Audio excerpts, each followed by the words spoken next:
Welcome मेरे प्यारे छात्रों। तो देखिए, आज हम आपके लिए लेकर आए हैं संख्याएं और संख्याओं का पूरा कॉन्सेप्ट। तो आज के हम पूरे इस वीडियो में संख्याओं के बारे में पूरा कॉन्सेप्ट समझेंगे, तो आप लोग वीडियो को अंत तक जरूर देखें। देखिए, संख्याएं जो होती हैं हमारी, संख्याएं दो प्रकार की होती हैं, एक वास्तविक संख्या होती है और एक अवास्तविक संख्या होती है।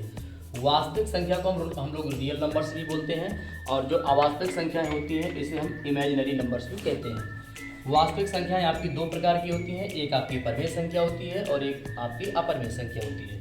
अब परमेय संख्या क्या है? देखिए, परमेय संख्या मतलब जिस संख्या को हम लोग अंश बटे हर के रूप में लिख सकते हैं, यानी p बटा q के रूप में लिख सकते हैं, यानी कि अंश बटे हर के रूप में जिस संख्या को लिखा जा सकता है वह हमारी परमेय संख्या होती है। और अपरमेय संख्या क्या है? जिस संख्या को हम लोग p बटा q के रूप में यानी अंश बटे हर के रूप में नहीं लिख सकते हैं, अंश बटे हर के रूप में नहीं लिख सकते, वो हमारी अपरमेय संख्या होती है। अब हम आपको समझा देते हैं इसमें एग्जाम्पल लेकर के अवास्तविक संख्या की इमेजिनरी नंबर्स क्या है। जैसे मान लीजिए कोई संख्या है, रूट के अंदर -3 है, रूट के अंदर -5 है, रूट के अंदर -25 है। तो इस प्रकार की जो संख्याएं होंगी यानी काल्पनिक संख्या होती हैं। अवास्तविक संख्याओं को हम लोग काल्पनिक संख्याएं भी कहते हैं। तो ये हमारी संख्याएं जो हैं काल्पनिक संख्याएं हैं। इस प्रकार की संख्याओं को हम लोग इमेजिनरी नंबर्स कहते हैं। अब हम समझाते हैं अपरमेय संख्याएं। अपरमेय संख्या यानी जिस संख्या को रूट के रूप में लिखा जाता है, यानी जो संख्या रूट के रूप में लिखी हुई, जैसे रूट 3 है, रूट 2 है, रूट 5 लिखा है, ठीक है। या फिर आप लोग इस टाइप भी लिख सकते हैं इसको। जैसे मान लीजिए यहाँ पर 1.20 है, 200 है, 200 है, कंटिन्यू ऐसे बढ़ती जा रही है। तो इस प्रकार की जो संख्या होती है ये अपरमेय संख्या होती है। और भी इसका एग्जाम्पल ले लेते हैं, जैसे 1.23471 करके, मतलब कुछ भी इसमें कन्फर्म नहीं है, इस प्रकार से संख्या बढ़ती जा रही है कंटिन्यू। तो हम इन संख्याओं को अनवसानी अनावर्ती भी कहते हैं, अनवसानी अनावर्ती भी कहते हैं। तो इस टाइप की संख्याएं हमारी अपरमेय संख्याएं होती हैं। अब हम समझेंगे परमेय संख्याओं के बारे में। तो देखिए, परमेय संख्या हमारी प्राकृत संख्या है, पूर्ण संख्या है, पूर्णांक संख्या है, सम संख्या, विषम संख्या, भाज्य संख्या, अभाज्य संख्या, इन सभी संख्याओं से मिलकर के बनती है हमारी परमेय संख्या।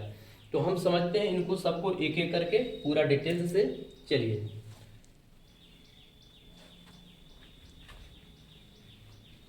देखिए प्राकृत संख्याओं को पहले आप प्राकृत संख्याएं, और इसके बाद है आपकी पूर्ण संख्याएं, पूर्ण संख्याओं को समझेंगे। इसके बाद है आपकी पूर्णांक संख्याएं, इसके बाद है सम संख्याएं, सम संख्याओं के बाद है आपकी विषम संख्याएं, विषम संख्याएं, विषम संख्याओं के बाद है भाज्य संख्याएं, भाज्य संख्याएं, और भाज्य संख्याओं के बाद है अभाज्य संख्याएं, भाज्य संख्याओं के बाद है अभाज्य संख्याएं, अभाज्य संख्याएं। देखिए, प्राकृत संख्या क्या होती है कि जिस संख्या को आप देखिए 1 से लेकर के इनफाइनाइट तक यानी अनंत तक की संख्याओं को हम बोलते हैं प्राकृत संख्या। पूर्ण संख्याएं क्या है? अगर हम प्राकृत संख्या में 0 मिला दें, 0 1 2 3 4, अगर 0 मिला दें तो ये संख्या बन जाएगी हमारी पूर्ण संख्या। इसके बाद है पूर्णांक संख्याएं। देखिए, पूर्णांक संख्या में क्या होती है? पूर्णांक मतलब जितने भी अंक हैं। पूर्णांक कौन कौन से होते हैं? 0 है, 1 है, 2 3 4 5 6 7 8 9। इस प्रकार आपके कुल 10, मतलब 10 यहाँ पर संख्याएं हैं, 0 से लेकर के 9 तक, यानी 10 अंक हैं। तो ये 10 अंक ही आपके कुल होते हैं, तो यही आपके पूर्णांक कहलाते हैं, यानी पूर्णांक संख्या है ये। इसके बाद हम बात करते हैं सम संख्याओं की। तो सम संख्या आपकी 2 4 6 8 10 इस टाइप से, यानी 2 2 की गैपिंग रहेगी। या कह सकते हो कि जिस संख्या के लास्ट में 0 2 4 6 8 होगा वह संख्या हमारी सम संख्या कहलाएगी। बात करते हैं हम विषम संख्या की। तो 1 3 5 7 9 11 इस प्रकार की जो संख्या होंगी ये हमारी विषम संख्या होंगी। और इनकी पहचान क्या है कि अंतिम अंक हमारा अगर यहाँ पर 1 3 5 7 9 है, जिस संख्या का अंतिम अंक 1 3 5 7 9, यानी जिस संख्या के लास्ट में 1 3 5 7 9 होगा वह संख्या विषम संख्या कहलाएगी। इसके बाद है भाज्य संख्याएं। तो भाज्य संख्याएं क्या होती हैं? देखिए, भाज्य संख्या इसे हम संयुक्त संख्या के नाम से भी जानते हैं, भाज्य संख्या, या फिर हम इसको संयुक्त संख्या के नाम से भी जानते हैं।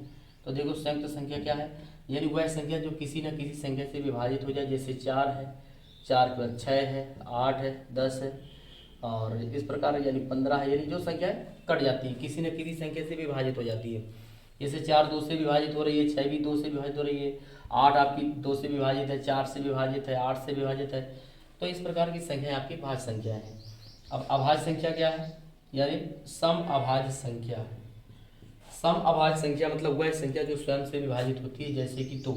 और इसके बाद है अभाज्य संख्याएं। तो अब हम यहाँ पर अभाज्य संख्याओं को लेते हैं। देखिए अभाज्य संख्याएं जो संख्याएं स्वयं से कटती हैं, जैसे 2 3 5 7 11 13 17, तो इस टाइप की जो संख्या होंगी ये हमारी अभाज्य संख्याएं कहलाती हैं। अब देखिए इसमें जो पूर्णांक तो हमारे कुल कितने होते हैं, पूर्णांक हमारे कुल 9 मतलब 10 होते हैं, यानी कुल 10 अंक होते हैं। अब बात करें अगर पूर्णांक संख्याओं की, तो यहाँ पर देखिए पूर्णांक जो संख्याएं होती हैं ये आपकी प्लस भी होती है, माइनस भी होती है। जीरो यहाँ पर हो जाएगा, जैसे मान लीजिए 0 है, 1 है, 2 है, 3 है, कोई भी संख्या है, ठीक है, प्लस भी हो सकती है और माइनस भी हो सकती है। तो ये हमारी पूर्णांक संख्याएं कहलाती हैं।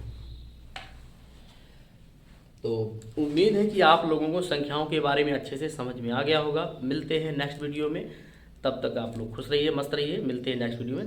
धन्यवाद।